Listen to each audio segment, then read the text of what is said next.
Hi hello friends, ఈరోజు మనం hotel style tomato rice అండి. స్పైసీగా వేడిగా తింటే చాలా బాగుంటుంది. దానికి కావాల్సిన ఇంగ్రీడియంట్స్ ప్రిపరేషన్ చెప్తానండి.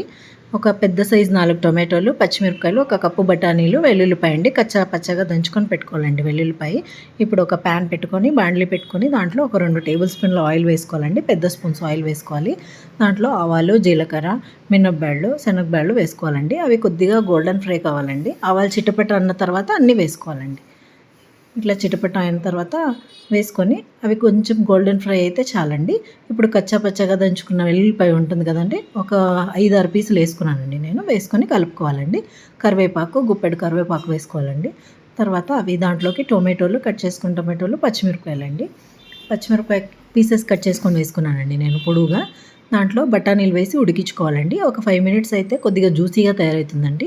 అలా అయిన తర్వాత అలాగే బఠానీలు కూడా ఉడికిపోతాయండి. పసుపు, కారం మనకు స్పైస్ ఎక్కువ కావాలంటే కొద్దిగా ఎక్కువగా యాడ్ చేసుకోవాలండి. గరం మసాలా పౌడర్ అండి వేసుకొని బాగా కలుపుకోవాలండి. కలుపుకొని కస్తూరి మేతి ఉంటుంది కదండి మన ఇంట్లో, అది వేసుకోవాలండి. అది లేకపోతే పచ్చి మెంతి కూర అయినా వేసుకోవచ్చండి. తర్వాత కొద్దిగా కొత్తిమీర, వేడిగా అన్నం ఉంటుంది కదండి, అది వేసేసుకొని తగినంత ఉప్పు వేసుకొని బాగా కలుపుకొని సర్వ్ చేసుకోవాలండి. వేడిగా తింటే చాలా బాగుంటుంది. ట్రై చేయండి ఫ్రెండ్స్. బాయ్.